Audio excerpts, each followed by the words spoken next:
சிறுகதைக்க ஆசை சீரியல்ல அடுத்து வர எபிசோட்ல என்ன மாதிரியான ட்விஸ்டெல்லாம் இருக்க போகுதுங்கிறத இந்த வீடியோவில் பார்க்கலாம். முத்து மீனா ரெண்டு பேரும் விஜய் கிட்ட சொல்கிறாங்க, அம்மா நீங்கள் நினச்சிட்டு இருக்கீங்க எப்படியாவது மனோஜுக்கு பார்லர் அம்மாவை விவாகரத்து பண்ணிட்டு கல்யாணம் பண்ணி வைக்கணும்னு சொல்லிட்டு அவ்வளோ ஆர்வமாக நீங்கள் இருக்கீங்க. ஆனால் அதே அளவுக்கு ஆர்வத்தோட மனோஜ் இருக்கானன்றதை நீங்கள் பார்த்தீங்களா? மனோஜுக்கு அந்த கல்யாணத்தில் விருப்பம் இருக்கா இல்லையான்னு நீங்கள் கேட்டிங்களான்னு சொல்லிட்டு கேட்குறாங்க. இங்கே பாருடா முத்து, அவன் ஒன்றும் உன்ன மாதிரி கிடையாது.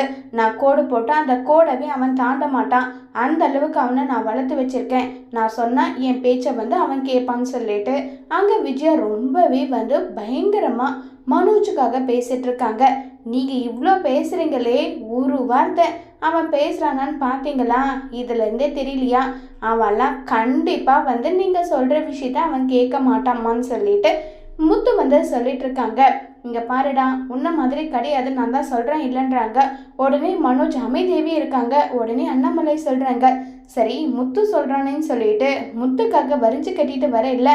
இப்போ அதே விஷயத்த கூட அவன் வாயால் சொன்னானா பாத்தியா? அம்மா நீ சொல்கிற பேச்சை தான் நான் கண்டிப்பாக கேட்பேன், வேறு எந்த பேச்சும் கேட்க மாட்டேன்னு சொல்லிட்டு அவன் வாயை திறந்து சொன்னானா விஜயா? அவனுக்காக நீ இங்கே வரிஞ்சு கட்டிட்டு பேசுறியே, அவன் இப்போ வரைக்கும் வாயை திறந்து எனக்கு ரோகிணி வேண்டாம், நான் இன்னொரு கல்யாணம் பண்ணிக்கிறேன்னு சொல்லிட்டு அவன் சொன்னானான்னு சொல்லி கேட்குறாங்க. இங்கே பாருங்க, அவன்லாம் நான் சொல்கிற பேச்சை தவிர வேறு எதுவும் கேட்க மாட்டான், அதை முதல்ல புரிஞ்சுக்கோங்க நீங்கள். டே மனோஜ், என்னடா நான் பாட்டுக்கு உன் வாழ்க்கையை பற்றி அவ்வளோ பேசிட்டு இருக்கேன், ஒரு வார்த்தை பேசுறியா? வாயை மூடிட்டு கல்லு மாதிரி உட்கார்ந்துட்டு இருக்கேன், வாயை திறந்து பேசேடான்னு சொல்கிறாங்க. அம்மா நான் ஒன்று சொல்லுவேன், ஆனால் அதை நீ எப்படி எடுத்துப்பேன்னு எனக்கு தெரியல. உடனே முத்து சொல்கிறாங்க, மீனா பத்தியா அடுத்தது அம்மாவுக்கு தலையில் துண்டு தான் சொல்லிட்டு இருக்காங்க. ஏங்க நீங்கள் வேற கொஞ்சம் பேசாமல் இருங்களேங்க, எதுக்காகங்க நீங்களா உங்கள் வாயை கொடுத்து புண்ணாக்கிக்கிறீங்க?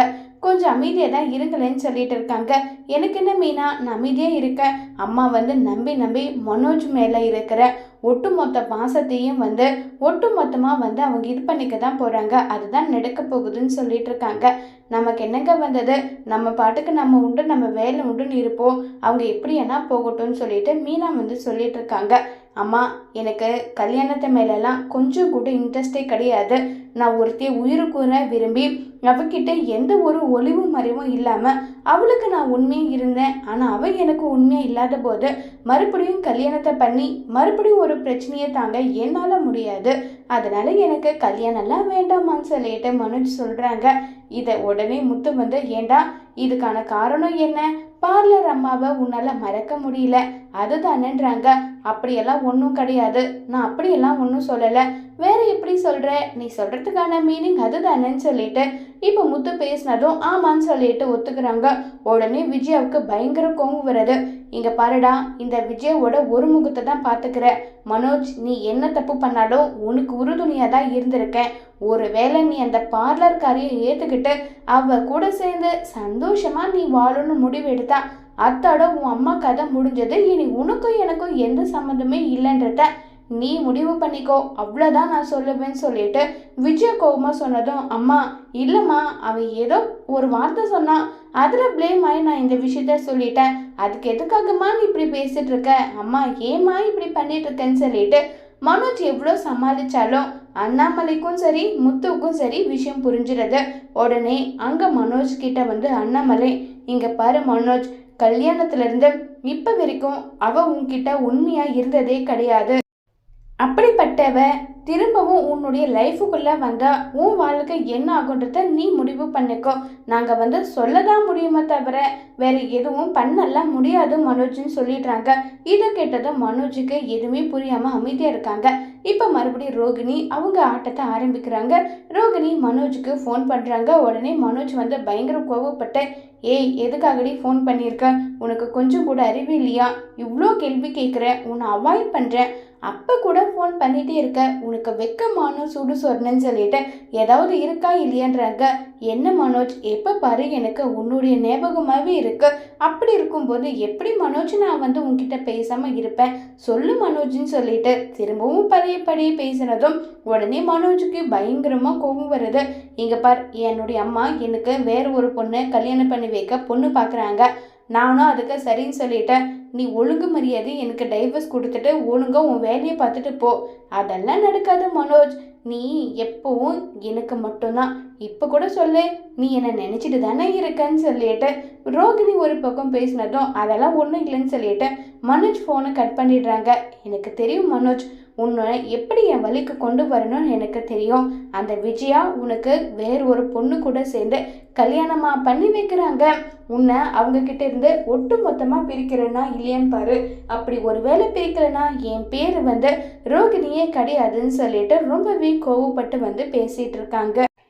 இப்போ நம்ம மீனா யோசிக்கிறாங்க. சீதாவை பற்றி நினச்சி ஃபீல் பண்ணிட்டு இருக்காங்க. முத்து மீனா என்னாச்சு, ஏன் இவ்வளோ டல்லாக இருக்க, என்ன விஷயம்னு சொல்லி கேட்குறாங்க. ஒன்றும் இல்லைங்க, அதெல்லாம் ஒன்றும் இல்லை. எனக்கு வித்யா மேலே தாங்க கொஞ்சம் பதட்டமாக இருக்கு. வித்யா உண்மையை சொல்லுவாங்களா இல்லையா, அதை நினைக்கும் போது பதட்டமாக இருக்குங்க. ஏய், என்ன பேசிட்டு இருக்க மீனா? கண்டிப்பாக வித்யா உண்மையை சொல்லும். என்னதான் பார்லர் அம்மாவோட ஃப்ரெண்டாக இருந்தாலும் இப்போதைக்கு எது நல்லது எது கெட்டதுன்றத எல்லா விஷயமும் தெரிஞ்சிருக்கில்ல. அதனால் கண்டிப்பாக வித்யா உண்மையை சொல்லும். கேஸ் நம்ம பக்கம் தான் வரும். நீ எதை பற்றியும் கவலைப்படாமல் இருன்னு நல்லா சொல்லிட்டு இருக்காங்க. இதை கேட்டதும் சரின்னு சொல்லிட்டு இப்போ நம்ம மீனா வேண்டாம், அருண் விஷயத்த சொன்னால் தேவையில்லாத பிரச்சனை வரும். அதனால் இதை இப்படியே மூடி மறைக்கிறது தான் எல்லாத்துக்குமே நல்லதுன்னு சொல்லி முடிவு எடுத்துடுறாங்க. இப்போ நம்ம சீதா வேலை முடிஞ்சுட்டு வீட்டுக்கு வராங்க. வீட்டுக்கு வந்ததும் அருணை பார்த்ததுமே பயந்து போன மாதிரியே போகிறாங்க. அருணுக்கு இது ஒரு மாதிரி கில்ட்டி ஃபீலிங்காக இருக்குது. ஏன்னா நம்ம மீனை அருணுக்கு புரிய வச்சுட்டு போயிருப்பாங்கல்ல, அதனால நம்ம அருண் மனசு மாறிடுவாங்க. சீதா இங்கே வான்னு சொல்லி கூப்பிடுறாங்க. இங்கே பாருங்க, நீங்கள் அடித்தாலும் என்னால் எதுவும் பண்ண முடியாது.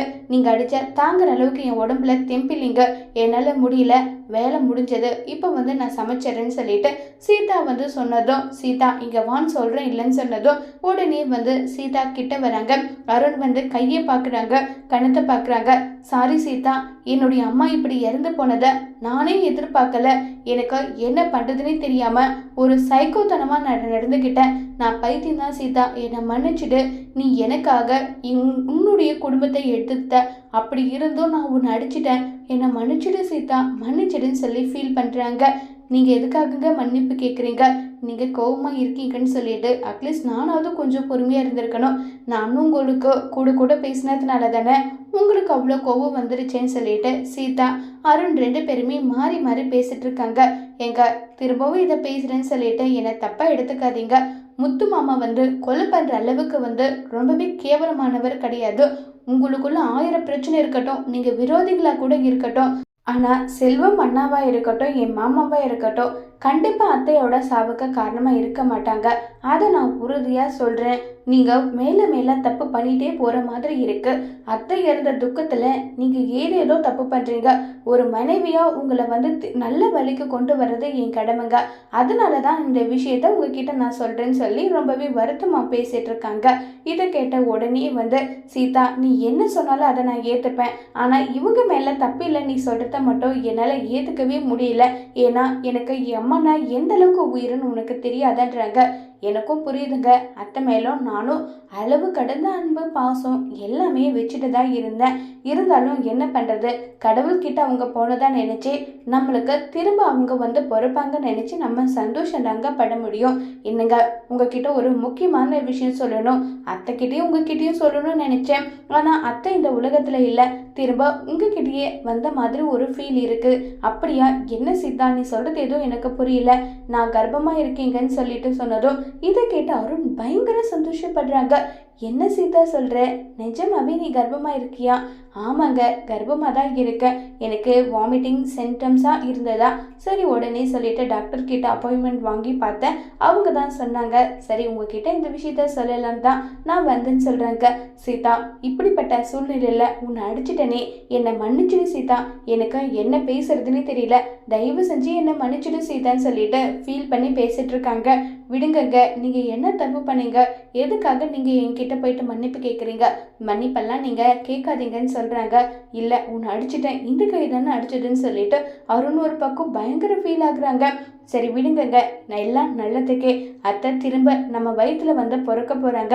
நீங்கள் அவங்களுக்கு அம்மாவாக இல்லாமல் மகளாக அவங்க உங்களை வழி நடத்துவாங்க நல்லா சொல்லிட்டு இருக்காங்க. இதை கேட்டதும் பயங்கரமாக சந்தோஷப்படுறாங்க. அருண் ஏங்க இந்த விஷயத்த நம்ம போயிட்டு வீட்டில் இருக்க மாமா கிட்ட எல்லார்கிட்டையுமே நம்ம இதை சொல்லிட்டு வந்துடலாமான்னு சொன்னதும் அதுக்கு என்ன போகலாம். என்னங்க நிஜமாவா நீங்க சொல்றீங்க? ஆமா சீதா, நிஜமா தான் சொல்றேன். பாரு எவ்வளோ டல்லா இருக்க, முகம் கழுவிட்டு வா, போயிட்டு ரெடி ஆயிட்டு வா போகலான்னு சொல்லிட்டு சொன்னதும் உடனே ரொம்ப சந்தோஷமா சீதா அங்கிருந்து கிளம்புறாங்க. ஆனா இது எல்லாமே அருணோட பிளான் தான். அருண் வந்து எப்படியாவது முத்துவை பழி வாங்கி ஆகணும். இப்ப வரைக்குமே அருண் நினைச்சிட்டு இருக்கிறது என்னன்னா, நம்ம முத்துவால தான் அருணோட அம்மா இறந்து போனாங்கன்ற மாதிரி மட்டும்தான் இப்ப வரைக்குமே அருண் வந்து நினைச்சிட்டு இருக்காங்க. சீதா அருணோட வாழ்க்கையை விட்டு போக கூடாதுன்றதுக்காக அருண் வந்து நல்லவ மாதிரி நடிச்சிட்டு வந்து இருக்காங்க. இப்போ எல்லாருமே வந்து ரொம்பவே சந்தோஷமா இருக்காங்க. இப்ப நம்ம முத்து மீனா எல்லாரும் உட்கார்ந்துட்டு இருக்காங்க.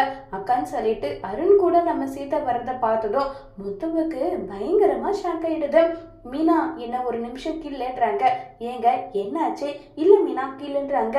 உடனே மீனாவும் கிள்ளி பாக்குறாங்க. என்னங்க ஆச்சுன்னு சொல்லிட்டு அங்க பாரு யாரு வந்திருக்கிறதுன்னு பாருன்னு சொன்னதும் உடனே அருண் சீதா 2 பேரும் வந்திருக்கிறத பார்த்ததும் பயங்கரமா சந்தோஷப்படுறாங்க. வாங்க அருண் வாங்க, சீதா வாடின்னு சொல்லிட்டு உட்காந்துட்டு இருக்காங்க. எப்படி இருக்கீங்க அங்கிள், நல்லா இருக்கீங்களான்னு சொல்லிட்டு அருண் வந்து பேசிட்டு, அன்னைக்கு நான் இருந்தது வேற ஒரு மாதிரியான மனநிலை, நான் நடந்துகிட்டது தப்பு, அது வந்து உங்களுக்கு ஹர்ட் ஆயிருந்தா மன்னிச்சிடுங்கன்னு சொல்லிட்டு அருண் வந்து அண்ணாமலை கிட்ட சொன்னதும், இங்க பாருப்பா அருண், எனக்கு எல்லாமே நல்லா புரியுது. உன் இடத்துல யாரா இருந்திருந்தாலுமே அப்படிதான் நடந்திருப்பாங்க. அதுக்காக நிதானத்தை இழக்க கூடாது, அதை மட்டும் கொஞ்சம் நீ கத்துக்கோன்னு சொல்லிட்டு அண்ணாமலை வந்து அட்வைஸ் பண்றாங்க. சரின்னு சொல்றாங்க.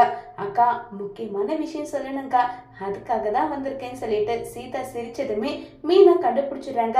உடனே நம்ம மீனா வந்து சீதா என்ன சீதா நல்ல விஷயம் சொல்ல வந்திருக்கையா அப்படின்னு சொல்லிட்டு கேட்டதும் ஆமாங்கான்னு சொல்றாங்க. உடனே விஜயாவும் என்ன ஒட்டுமொத்த கும்பலும் இங்க வந்திருக்குன்றாங்க. விஜயா கொஞ்சம் வாயை மூடிட்டு இருக்கிறது உனக்கு நல்லதுன்னு நினைக்கிறேன். ஏதோ ஒரு நல்ல விஷயம் செய்தி சொல்றதுக்காக அவங்க வந்திருக்காங்க. ஏன் நீ அவங்க இப்படி இருக்கேன்னு சொல்லிட்டு இருக்காங்க. ஆமாங்க, ஏன் வாயை மட்டும்தான் உங்களால் அடிக்க முடியும், வேற ஏதாவது உங்களால் பண்ண முடியுமா? பண்ண முடியாது. நான் மட்டும் தானே உங்களுக்கு இலக்காருன்னு சொல்லிட்டு ரொம்பவே கோவப்பட்டு வந்து பேசிட்டு இருக்காங்க. இதை கேட்ட உடனே வந்து இப்போ அருண் வந்து ஸ்வீட் எடுத்துக்கோங்கன்னு சொல்லிட்டு ஸ்வீட் வந்து காட்டுக்கிறாங்க. ஸ்வீட் கொடுத்ததோ என்னப்பா விஷயம்னு சொன்னதோ உடனே மீனா வந்து சீதா முழுகாம இருக்காமாமான்னு சொல்லிட்டு சொல்றாங்க. அக்கா உன்கிட்ட நான் விஷயம் சொல்லவே இல்லை, இருந்தாலும் பத்தியா நீ கண்டுபிடிச்சிட்டேன்னு சொல்றாங்க. அது தாண்டி அக்கா தங்கச்சின்னு சொல்றாங்க. இன்னொருத்தி என்னடானா குழந்தையே பெற்றுக்கிறா, இன்னொருத்தி என்னடானா இப்போ வரைக்கும் வயதை நிரப்பவே இல்லை, இது என்னடா இதுன்னு சொல்லிட்டு ரொம்பவே கோபமாக பேசுகிறாங்க. விஜயா கொஞ்சம் வாயை மூடிட்டு இருக்கியா? கடவுள் எப்போ கொடுக்கணும்னு நினைக்கிறாங்கோ அப்போ தான் கொடுப்பாங்க. நீ என்ன உன் இஷ்டத்துக்கு என்னன்னாலும் நீ பேசிட்டு இருக்கியா? வாய் இருந்தால் என்னன்னாலும் பேசலாமா? ஏன் உன் வார்த்தை எல்லாமே தேனு மாதிரி வார்த்தையாக கொட்டுதுன்னு சொல்கிறாங்க. ஆமாங்க ஆமாம், எப்போ பாரு என் வாய் அடைக்கிடுங்க. இங்கே பாருங்க, சீதாவுக்கு இப்போ தான் கல்யாணம் ஆச்சு, 1 வருஷம் கூட ஆகலை. ஆனால் இங்கே 2 வருஷத்துக்கு மேலே கல்யாணம் ஆகிட்டோம். ஒரு புழு பூச்சி வந்திருக்கா, அது எல்லாத்துக்கும் என்ன காரணம்? இவ ஒரு மல்லடிங்கன்னு சொல்லிட்டு ரொம்பவே கோவப்பட்டு பேசினதும் பயங்கரமாக கோபம் வந்துடுது முத்துவுக்கு. உடனே அருணும் வந்து இதுதான் சாக்குன்னு சொல்லிட்டு அது எல்லாத்துக்குமே ஒரு இருக்கு ராசின்னு ஒன்று இருக்குல்லன்னு சொல்லிட்டு அருண் வந்து முத்துவை கிண்டல் பண்ணுற மாதிரி பேசினதும் முத்துவுக்கு பயங்கரமாக கோபம் வருது. உடனே மீனா வந்து அத்தை கடவுள் எங்களுக்கும் எப்போ குழந்தை கொடுக்கணும்னு நினைக்கிறாங்களோ அப்போ கண்டிப்பாக குழந்தை கொடுப்பாங்க, அது எல்லாம் யார் கையிலையும் கிடையாது. பத்தியா சீதா, நீ உண்டாயிருக்கின்ற சந்தோஷத்தை விட நீ வந்து உண்டாயிருக்கின்ற போராம தான் உன் அக்காவுக்கு பெருசா தெரியுதுன்றாங்க. என் அக்காவை பத்தி எனக்கு நல்லா தெரியும். என் குழந்தையா இருந்தா என்ன, என் அக்கா குழந்தையா இருந்தா என்ன, எல்லாம் ஒரு குழந்தை தான். நாங்க எல்லாரும் சேர்ந்து குழந்தைய நல்லபடியா வளர்ப்போம்னு சொல்லிட்டு சீதா பெருந்தன்மையா பேசினதுமே பயங்கரமா வந்து கோவம் வருது விஜயாவுக்கு. எல்லாம் என் நேரம், என்னத்த சொல்றது, பூக்கறியா இருந்தாலும் வயிறு நிறையுள்ளா இருந்தா பரவாயில்ல, இவ வயிறை நிறைக்காம இப்படி வந்து நின்று இருக்கான்னு சொல்லிட்டெல்லாம் கோபப்பட்டு பேசினதும் முத்து வந்து மீனா அம்மா எப்படிப்பட்டவங்கன்னு உனக்கு தெரியும்ல, நீ எதையும் பெருசா மனசுல வச்சுக்காதன்னு சொல்றாங்க. எல்லாம் எனக்கு தெரியாதெல்லாம் ஒன்றும் கிடையாது, எல்லா விஷயமும் தெரியுங்க, இருக்கட்டும் விடுங்க, கடவுள் நமக்கு கண்ணு திறக்க போக மாட்டாங்களா? கண்டிப்பா எல்லாம் நல்லதாவே நடக்குங்க. எல்லாமே நல்லதுக்குன்னு சொல்லி சந்தோஷமாக வந்து மீனா அங்கேருந்து ஃபீல் பண்ணி போனாலுமே முத்துவுக்கு உள்ளுக்குள்ளே மனசுக்குள்ளே ரொம்பவே வருத்தமாக தான் இருக்குது. இப்போ நம்ம முத்து ஃபீல் பண்ணி உட்காந்துட்ருக்க அண்ணாமலை அந்த இடத்துக்கு வராங்க. அண்ணாமலை இங்கே வந்து என்னாச்சு முத்து, ஏன் இவ்வளோ ஃபீல் பண்ணிகிட்ருக்க? இல்லைப்பா, அம்மா பேசினதை பார்த்தீங்களா? மீனாவோட பெரிய மனசுப்பா, அவள் எதையும் பெரிய விஷயமா எடுத்துக்கல. ஆனால் உள்ளுக்குள்ளே எந்த அளவுக்கு அவள் புழுகிட்டு இருப்பான்றது எனக்கு நல்லா தெரியும். ஏன்பா எங்களுக்கு குழந்தைய பிறக்காத பண்ணுறாங்க முத்து, எதுவுமே எல்லாமே கடவுள் கையில் மட்டும்தான்ப்பா இருக்கு. கடவுள் எப்போ மனசை வைக்கிறாரோ அப்போ தான் எல்லாம் நல்ல விஷயமும் நடக்கும். நீயும் சரி மீனாவும் சரி யாருக்கும் எந்த ஒரு நம்பிக்கை துரோகமும் பண்ணது கிடையாது. கண்டிப்பாக உங்களுக்கு குழந்தை பிறக்கும். நீ எதை நினச்சோம் வருத்தப்படாமல் இரு.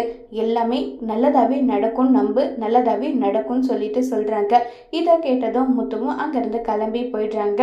இப்போ நம்ம முத்து வெளியே வர கரெக்டாக அந்த இடத்துக்கு வந்துடுறாங்க. அருண் வந்து, என்னப்பா முத்து, ஏன் மூட் அவுட்ல இருக்க போல? பார்த்தியா நான் என்னுடைய வீரம் எப்படிப்பட்ட வீரமாக இருக்குன்னு பார்த்தியா? நான் ஒரு குழந்தைக்கு அப்பாவாயிட்டேன். சில பேருங்களும் இருக்காங்க, கல்யாணம் இத்தனை வருஷம் ஆகியும் குழந்தைய வந்து பெற்றுக்க முடியாத, ரொம்பவே வந்து புடவையை கட்டிட்டு அங்கே இருக்கலாம் அந்த அளவுக்குன்னு சொல்லிட்டு முத்துவை வந்து கோவப்படுத்தி அடிக்க வச்சு இதை சீதா கிட்ட காட்டணுன்றது மட்டும்தான் அருணோட பிளான். இருந்தாலுமே நம்ம முத்து வந்து, இங்கே பாருங்க, நீங்கள் வந்து சீக்கிரமாக அப்பாவானதை நினச்சி எனக்கு அவ்வளோ சந்தோஷம்னா, அதுக்காக என்ன இப்படியெல்லாம் பேச வேண்டாம் புரியுதான்னு சொல்லிட்டு முத்து எதுவுமே பேசாமல் அங்கேருந்து கிளம்பி போயிடுறாங்க. இதை பார்த்ததுமே வருணுக்கு, என்ன இது, நம்ம என்ன பிளான் போட்டாலும் அதை அப்படியே எக்ஸிக்யூட் பண்ண முடியலையே, இப்போ என்னடா பண்ணுறதுன்னு சொல்லிட்டு அருண் ஒரு பக்கம் குழப்பத்தில் இருக்காங்க. இன்னொரு பக்கம் நம்ம ரோகிணி பிளான் போட்டுட்ருக்காங்க. எப்படியாவது மனோஜை வந்து நம்ம வழிக்கு வர வைக்கணும்.